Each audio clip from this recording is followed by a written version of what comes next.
महावीर जयंती खातीर हायकोर्ट बंद आशिल्लो, मात खण कंपन्यो आनी ओर ट्रेडरांच्या याचिकेचे गांभीर्य लक्षात घेवन कोर्टान ब्रेस्तारा दनपारा अर्जंट सुनावणी घेतली। खण कंपन्यांनी कोर्टात आर्ग्युमेंट घाले ते अशे। गोवा फाउंडेशनाचे याचिकेत खण कंपन्यांक पक्षकार करूंक ना। 28 मार्चाक निर्णय दितना कंपन्यांची बाजू आयकूंक ना। सुप्रीम कोर्टाच्या 7 फेब्रुवारीच्या आदेशात 15 मार्चा उपरांत मिन येरादारी बंद कर म्हणूंक ना। 2012 सुप्रीम कोर्टान आदेश दितना मिन येरादारी बंद करची म्हूण स्पष्ट म्हणिल्ले। मिन येरादारी बंद करपाची जाल्यार हे फावटूय सुप्रीम कोर्ट तशें म्हणूंक शकतालो। कांय अर्जदार ओर ट्रेडरांनी जेटीर पडून आशिल्लो रॉयल्टी भरिल्लो माल व्हरूंक मान्यताय मागली। सुप्रीम कोर्टाची 7 फेब्रुवारीची अर्थ खंय फक्त खण कंपन्यांक ओर ट्रेडरांक न्ही। सुप्रीम कोर्टाचो आदेश येवचे पयलीं जेटीचेर माल दवरिल्लो। आमी रस्त्यान मिन व्हरचे ना, मिन येरादारी बार्जींतल्यान जातली। व्हडल्यो बोटी एमपीटीत पावल्यात, तांचे भाडे फारीक करचें पडटा। हाचेर सरकारान जाप दिली। सरकार म्हणटा आदेशात मिन येरादारी म्हटल्यार ताचो अर्थ सगळी येरादारी, तातूंत बार्जी आयल्यो। एमपीटी म्हणटा मोठ्या प्रमाणात बार्जी येवन राविल्ल्यान एमपीटीची कामां आडकल्यात। सगळ्यो बाजू आयकून हायकोर्टान आदलो आदेश बदलूंक न्हयकार दिलो। कोर्टान निरीक्षण केलां ते अशें।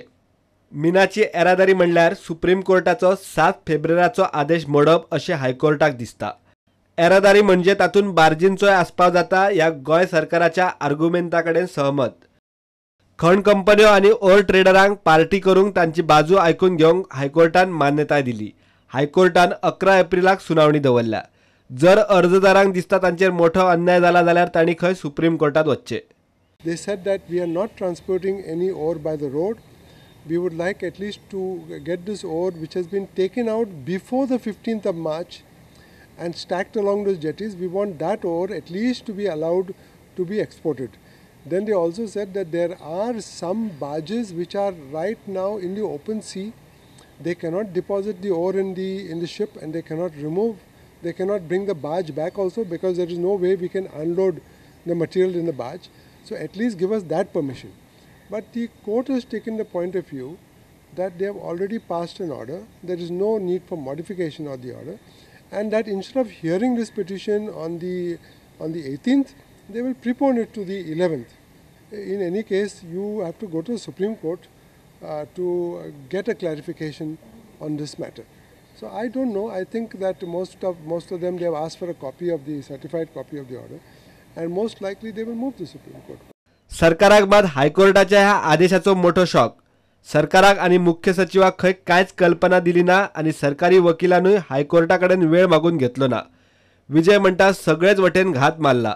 See, we have raised serious concern. Petition is filed in the morning.